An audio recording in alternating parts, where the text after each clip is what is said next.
राधे राधे बंधुओं, बहुत स्वागत है आपका न्यूज नेशन के डिजिटल प्लेटफॉर्म न्यूज नेशन स्तुति पर। मैं हूं हरि गोपाल शर्मा। बंधुओं, आज इस वीडियो में हम बात करेंगे श्रावण मास के शुक्ल पक्ष की पंचमी तिथि के बारे में, जिसे नाग पंचमी पर्व मनाया जाता है। तो आपको बताएंगे कि नाग पंचमी पर्व क्यों मनाया जाता है, क्या इसके पीछे की पौराणिक कथा है। साथ ही बताएंगे कि किस शुभ मुहूर्त में सुबह पूजा करें, दोपहर में कब पूजा करें और शाम के वक्त पूजा का क्या विशेष मुहूर्त रहेगा। इसके साथ ही आपको बताएंगे कि नाग पंचमी पर्व पर हमें किस विधि विधान के साथ पूजा करनी चाहिए, जिससे कि हमें भगवान शिव और पार्वती के साथ नाग कुल की कृपा प्राप्त हो और उसके ही साथ हमारी कुंडली में राहु केतु से जुड़े हुए जो अनेक दोष होते हैं उनको शांति प्राप्त हो। तो बंधुओं, शुरू करते हैं अपना ये विशेष प्रोग्राम।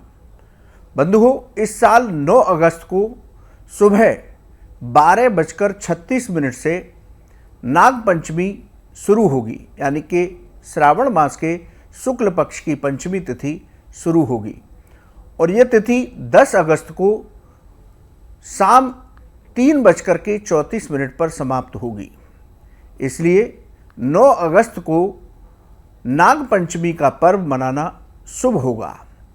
यदि पूजा के मुहूर्त के बारे में बात करें तो सुबह 5:47 से लेकर 8:27 तक ये शुभ मुहूर्त सुबह का रहेगा।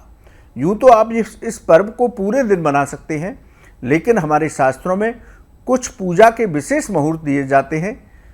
उनमें से एक है सुबह का मुहूर्त 5:47 से लेकर 8:27 तक। अब बात करते हैं दोपहर के अभिजीत मुहूर्त के बारे में। अभिजीत मुहूर्त की बात की जाए तो 12:13 से लेकर 1 बजे तक ये पूजा का अभिजीत मुहूर्त रहेगा। इसमें आप पूजा करेंगे तो आपको विशेष कृपा भगवान शिव की प्राप्त होगी और सिद्धियां प्राप्त होंगी। अब बात करते हैं प्रदोष काल के मुहूर्त की, क्योंकि भगवान शिव को प्रदोष काल अत्यंत प्रिय है। प्रदोष काल में पूजा करने से भगवान शिव शीघ्र प्रसन्न होते हैं। तो जो लोग प्रदोष काल में पूजा करना चाहते हैं वो 6:33 से शाम को रात 8:20 तक नाग पंचमी पर्व की पूजा कर सकते हैं। अब यदि नाग पंचमी पर्व पर बनने वाले योगों की बात की जाए तो उस दिन शिव वास योग रहेगा, यानी कि शिव और पार्वती जी धरती पर विचरण करेंगे और हम भक्तों का कल्याण करेंगे। इसके साथ ही 9 अगस्त को सिद्ध योग, बव और बालव योग, करण योग बनेगा और पूरे दिन हस्त नक्षत्र रहेगा। तो इस दिन विशेष योग भी बन रहे हैं, जिसकी वजह से साधकों को भगवान शिव और पार्वती की दिव्य कृपा प्राप्त होगी। तो बंधुओं, आप सभी 9 अगस्त को इन विशेष मुहूर्त में नाग पंचमी पर्व की पूजा कीजिए। अब बात करते हैं कि ये नाग पंचमी का पर्व क्यों मनाया जाता है।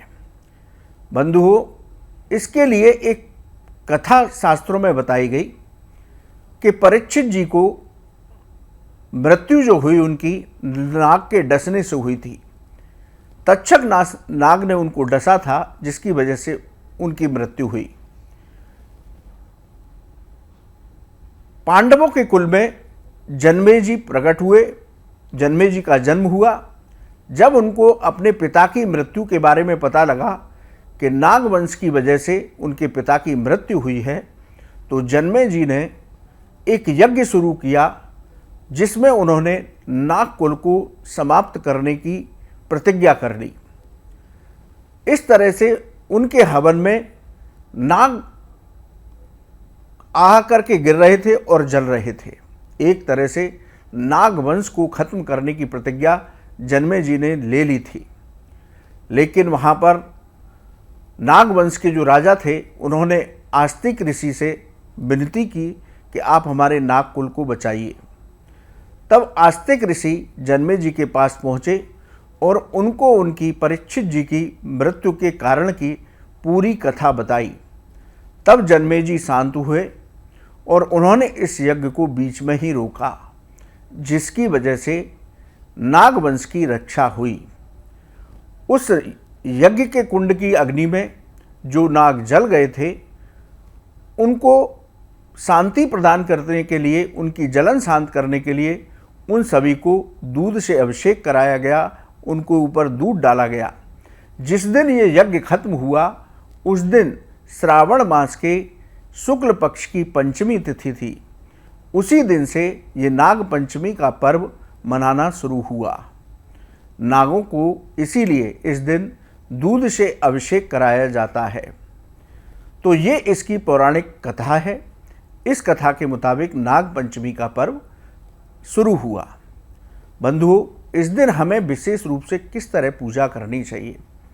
बंधुओं, इस दिन हमें भगवान शिव पार्वती का अभिषेक, पूजन, जलाभिषेक करने के बाद हमें प्रतीकात्मक रूप से, यदि आपकी सामर्थ्य है तो तांबे का नाग और नाग का जोड़ा, एक नाग और एक नागिन, यानी कि एक जोड़ा सर्प का बनवाएं। सामर्थ्य है तो चांदी का बनवाएं, सामर्थ्य है तो सोने का भी बनवा सकते हैं। उनको रख करके आप किसी मंदिर में या घर के मंदिर में रख करके उनका अभिषेक करें दूध से, और उनको चंदन लगाएं, उनको भांग धतूरा सब कुछ अर्पित करें, खीर का भोग लगाएं। इस तरह से आप अपने घर पर किसी भी धातु के सर्प के जोड़े का पूजन कर सकते हैं। यदि ये संभव नहीं है तो आप किसी पट्टे पर या किसी कागज़ पर काले रंग से आप नागों के चिन्ह बनाइए प्रतीकात्मक रूप से, और उनका पूजन कीजिए। इस तरह से आप पूजा करते हैं तो नाग वंश से आपकी रक्षा होती है। भगवान शिव का श्रृंगार है नागदेव, तो भगवान शिव की भी आपको कृपा प्राप्त होती है। यदि देखा जाए शास्त्रों के मुताबिक, भगवान क्षीर सागर में शेष सैया पर विराजमान रहते हैं, और इस ब्रह्मांड को भी शेष नाग जी के फन पर ही स्थिर बताया जाता है। यानी कि ये पूरा ब्रह्मांड शेष नाग जी के फन पर स्थिर है। तो नाग देवता की पूजा करने से हम उनके प्रति उनकी कृतज्ञता व्यक्त करते हैं। यदि ज्योतिष शास्त्र के मुताबिक देखा जाए तो कुंडली में राहु केतु की वजह से, क्योंकि दोनों ही मायावी ग्रह हैं, इनकी वजह से अनेक दोष बनते हैं, जैसे कि गुरु चांडाल योग, काल सर्प योग, पितृ योग। इस तरह से राहु और केतु की वजह से अनेक दोष व्यक्ति को बनते हैं, जिनके वजह से उसके जीवन में अनेक तरह की परेशानियां आती हैं। राहु केतु की शांति के लिए भी आप नाग पंचमी के दिन नागों का पूजन कीजिए, उनका दूध से अभिषेक कीजिए, तो आपको कुंडली से जुड़े हुए राहु और केतु सहित अनेक दोषों में शांति प्राप्त होती है। यदि हम विशेष रूप से मंत्रों की बात करें तो आप राहु के मंत्रों का जप कर सकते हैं एक माला, केतु के मंत्रों का जप करिए। हरिवंश पुराण का पाठ करने से आपको विशेष कृपा मिलती है। इसके साथ ही आप भगवान शिव का पंचाक्षर मंत्र ओम नमः शिवाय, इसकी एक माला जप कीजिए। भगवान विष्णु का ओम नमो भगवते वासुदेवाय, इस मंत्र की एक माला जप कर सकते हैं। उसके साथ ही नाग गायत्री मंत्र ओम नवकुलाय विद्महे विषदंताय धीमहि तन्नो सर्पः प्रचोदयात्। पुनः बोल रहा हूँ, ये नाग गायत्री मंत्र है ओम नवकुलाय विद्महे विषदंताय धीमहि तन्नो सर्पः प्रचोदयात्। इस मंत्र की एक माला जप कीजिए तो आपको नागवंश की कृपा प्राप्त होगी, भगवान शिव की कृपा प्राप्त होगी।